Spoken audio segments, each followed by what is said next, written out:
Assalamualaikum warahmatullahi wabarakatuh. Jumpa lagi dengan saya Ibu Nirma Fatmala Sandi di IPA Online kelas 9.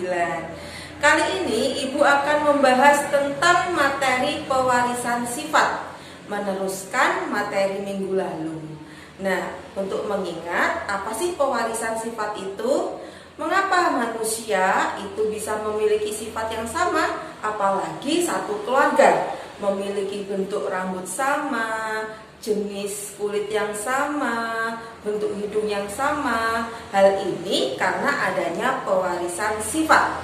Pewarisan sifat diturunkan kepada anak-anaknya melalui materi genetik, yaitu berupa gen, kromosom, DNA, dan RNA.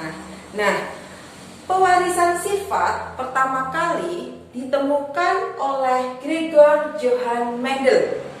Jadi hukum pewarisan sifat atau yang disebut dengan hereditas pertama kali dikenalkan atau ditemukan dan dipelopori oleh Gregor Johann Mendel. Apa yang dilakukan Gregor Johann Mendel? Gregor Johann Mendel melakukan persilangan pada tanaman ercis atau kacang ercis dengan tujuan untuk memperoleh kombinasi baru dari sifat yang diinginkan. Mengapa ya Gregor Johann Mendel itu menggunakan tanaman ercis sebagai bahan percobaan persilangannya? Hal ini karena kacang ercis itu memiliki banyak sifat yang beda. Jadi ada bunga yang berwarna ungu, bunga yang berwarna hijau, atau buah yang berwarna hijau, buah yang berwarna kuning. Jadi memiliki banyak sifat beda. Kemudian yang kedua, waktu pembuahannya itu sangat sebentar. Yang ketiga, mudah dibudidayakan atau gampang ya untuk dibudidayakan. Kemudian mudah tumbuh, berumur pendek, dan mudah melakukan penyerbukan sendiri maupun penyerbukan silang. Karena hal-hal inilah yang menyebabkan Gregor Johann Mendel itu melakukan persilangan pada tanaman ercis. Oleh jasa dari Gregor Johann Mendel, akhirnya Gregor Johann Mendel itu mendapat julukan yang disebut dengan Bapak Genetika karena jasanya melakukan persilangan ya. Apa sih yang ditemukan oleh Mendel setelah melakukan persilangan pada tanaman ercis? Hukum Mendel, yaitu yang pertama, Mendel menyatakan yang pertama hukum segregasi atau hukum satu Mendel. Hukum satu Mendel ini digunakan oleh Mendel untuk melakukan persilangan pada monohibrid, yaitu yang memiliki satu sifat beda. Bunyi dari hukum satu Mendel atau hukum segregasi adalah pasangan alel pada induk akan memisah sehingga setiap gamet hanya membawa satu gen dari induk yang diwariskan kepada anak-anaknya. Jadi kalau misalkan genotip suatu tanaman itu ada T besar, T kecil, maka gametnya adalah T besar dan T kecil. Ya. Jadi ini merupakan hukum segregasi atau hukum satu Mendel. Kemudian setelah hukum satu Mendel, Gregor Mendel juga menemukan hukum dua Mendel yang disebut dengan hukum asortasi. Hukum dua Mendel ini dilakukan untuk persilangan dihibrid atau yang memiliki dua sifat beda. Bunyi dari hukum dua Mendel adalah gen dari kedua induk akan mengelompok sehingga terbentuk sifat keturunannya hasil perpaduan atau hasil paduan gen induk-induknya. Jadi gen dari kedua induk akan mengelompok sehingga terbentuk sifat keturunan hasil perpaduan gen dari induk-induknya. Nah, supaya lebih paham, kita sebelum melakukan persilangan monohibrid dan persilangan dihibrid yang dilakukan oleh Mendel, kita harus mengenal istilah-istilah pada persilangan. Apa itu istilah-istilahnya?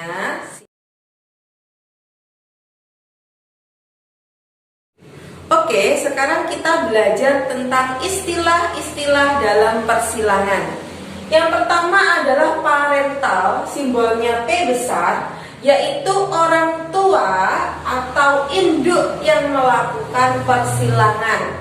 Contohnya kelinci berbulu putih disilangkan dengan kelinci berbulu hitam. Itu termasuk orang tuanya atau parental. Kemudian yang kedua adalah filial atau simbolnya F besar. Apa sih filial itu? Filial adalah keturunan atau anak hasil persilangan dari parental. Jadi orang tua atau induk melakukan persilangan pasti akan menghasilkan keturunan. Keturunan yang pertama simbolnya adalah F1.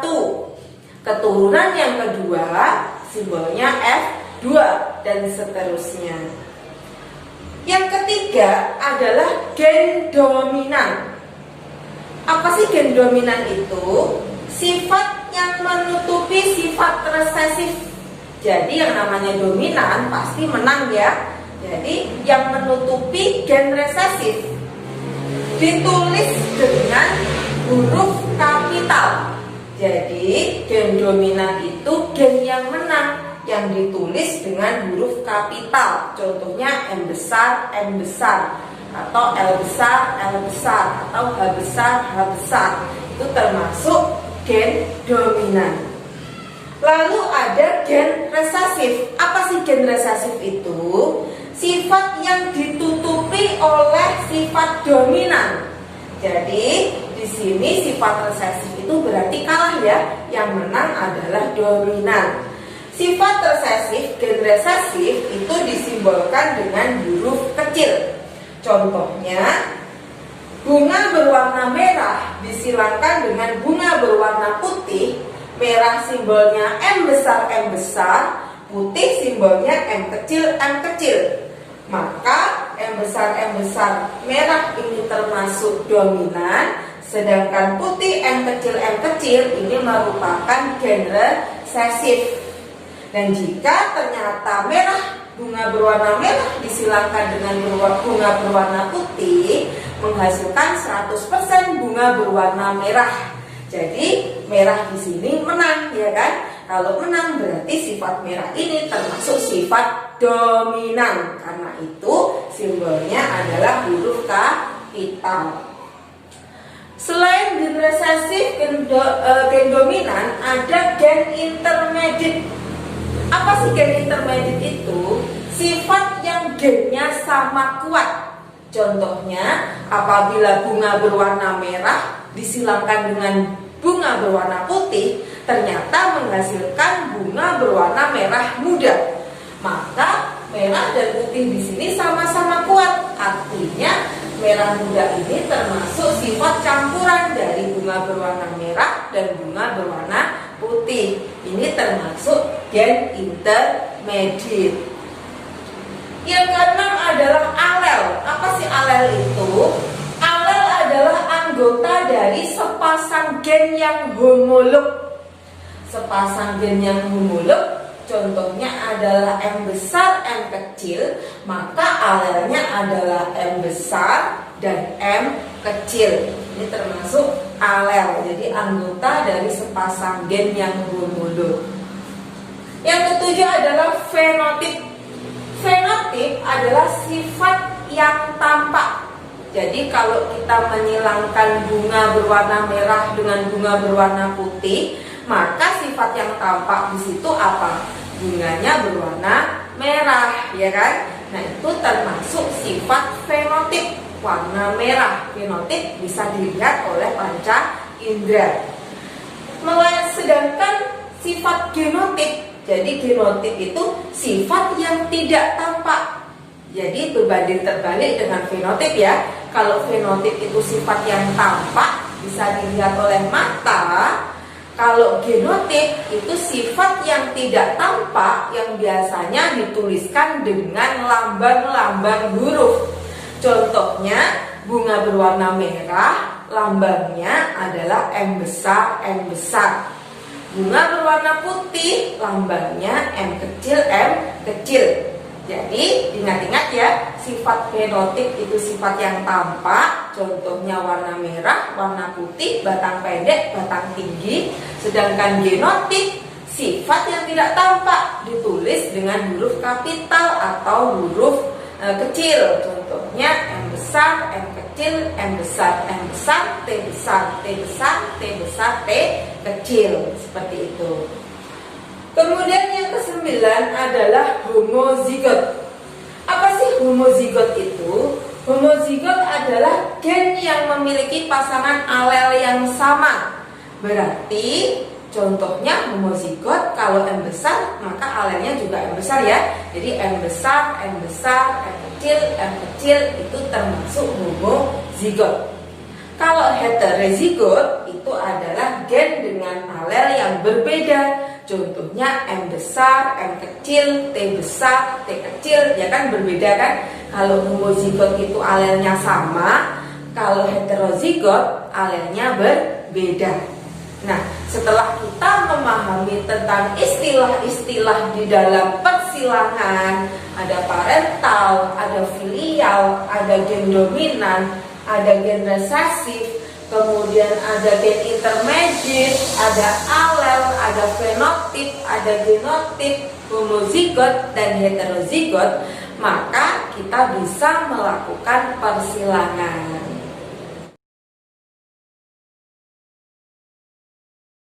Oke, langsung saja kita belajar tentang persilangan.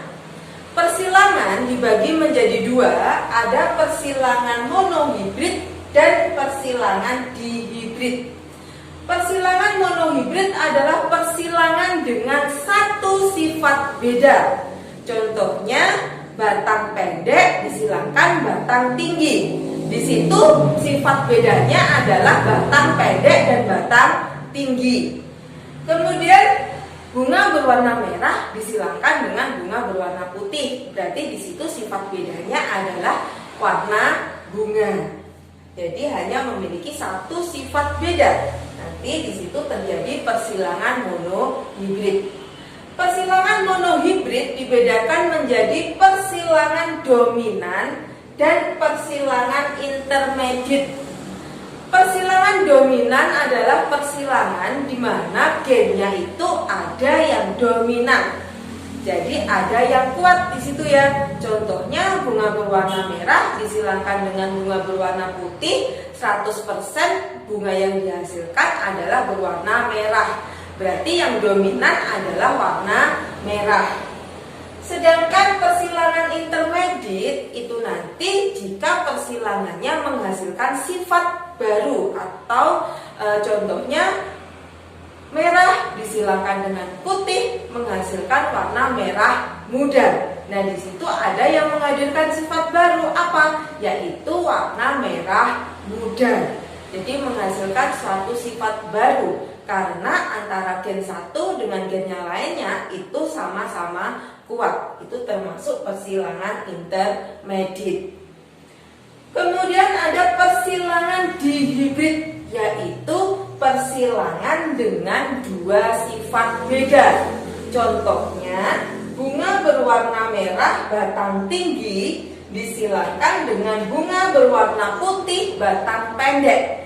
Di sini ada dua sifat beda ya, yaitu warna bunga dan batang. Jadi terdapat dua sifat beda, itu namanya adalah persilangan dihibrid.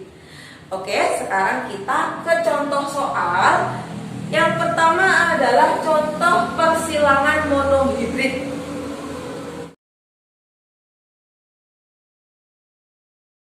Tanaman ercis batang tinggi T besar disilangkan dengan tanaman ercis batang pendek T kecil. Langkah yang pertama kali kita lakukan adalah tulis parentalnya. Parental berarti P ya simbolnya, yaitu orang tua atau induk yang disilangkan. Maka orang tuanya adalah T besar atau yang berbatang tinggi disilangkan dengan T kecil berbatang pendek. Jadi batang tinggi disilangkan dengan tanaman etis batang pendek. Maka di sini akan menghasilkan gamet. Gamet yang dihasilkan adalah T besar. T besar saja ya, karena T besar. Pada di sini T kecil, maka gametnya adalah T kecil. Maka F1 atau filial keturunan pertama yang dihasilkan adalah T besar dan T kecil yang memiliki fenotip berbatang tinggi, karena di sini tinggi itu termasuk gen dominan. Kemudian bagaimana jika F1 disilangkan dengan F1? Maka kita tulis parental yang kedua atau simbolnya P2. Maka T besar T kecil disilangkan dengan T besar T kecil. Nah, setelah ini maka gametnya, karena di sini ada dua, yaitu T besar dan T kecil, maka gametnya adalah T besar dan T kecil. Di sini gametnya juga T besar dan T kecil. Maka F2 yang dihasilkan, bagaimana kita menentukan F2 yang dihasilkan? Kita menggunakan tabel, yaitu kita buat tabel di sini T besar dan T kecil, gamet T besar dan T kecil. Di sini induknya. Nah, kita membuat tabel seperti ini sesuai dengan gamet ya. Induk pria atau jantan, yaitu gametnya T besar T kecil. Induk betina, gametnya T besar dan T kecil. Maka di sini keturunannya adalah T besar sama T kecil jadinya T besar T kecil. T besar dengan T kecil maka T besar T kecil dengan T kecil disilangkan, maka hasilnya adalah T kecil T kecil. Maka dari sini kita dapat genotip juga. Genotip, rasio genotipnya. Genotip tadi apa teman-teman? Genotip itu adalah huruf ya, dilambangkan dengan huruf, suatu sifat yang digambarkan atau dilambangkan dengan huruf. Maka di sini T besar hasilnya sama T besar T kecilnya ada dua ya. T besar dan T kecil dibanding T kecil dan T kecil. Maka ada 1 banding 2 banding 1. Maka rasio genotip yang dihasilkan adalah 1 banding 2 banding 1 ya. Kemudian fenotipnya. Fenotip tadi adalah sifat yang tampak ya. Kalau sifat yang tampak itu karena di sini tinggi dan pendek, maka sifatnya yaitu batang tinggi dan batang pendek. Batang tinggi yang dihasilkan berapa dibandingkan dengan batang pendek? Batang tingginya adalah, ini tinggi ya, karena T besar, ada T besar. Karena T besar itu termasuk gen dominan. Karena itu di sini tinggi. Karena tidak ada T besar, maka sifatnya adalah pendek. Jadi tingginya ada 3, pendeknya ada 1. Nah, jadi rasio genotip dari keturunan F2 saat disilangkan adalah 1 banding 2 banding 1. Sedangkan rasio fenotipnya adalah tingginya ada 3, pendeknya ada 1 atau 3 banding 1. Oke, sekarang contoh yang kedua. Bunga berwarna merah, M besar disilangkan dengan bunga berwarna putih, M kecil. Ternyata F1-nya adalah berwarna merah muda. Berarti di sini ada sifat baru, yaitu warna merah muda.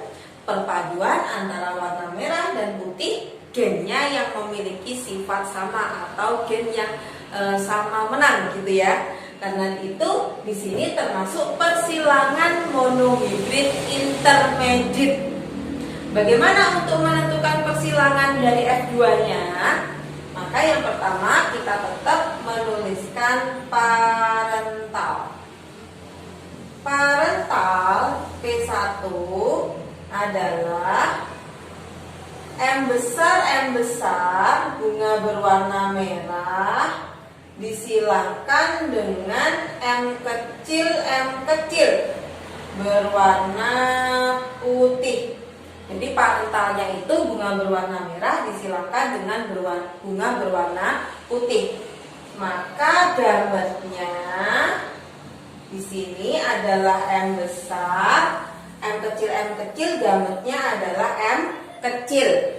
Maka F1 keturunan pertama yang dihasilkan adalah M besar dan M kecil berwarna merah muda.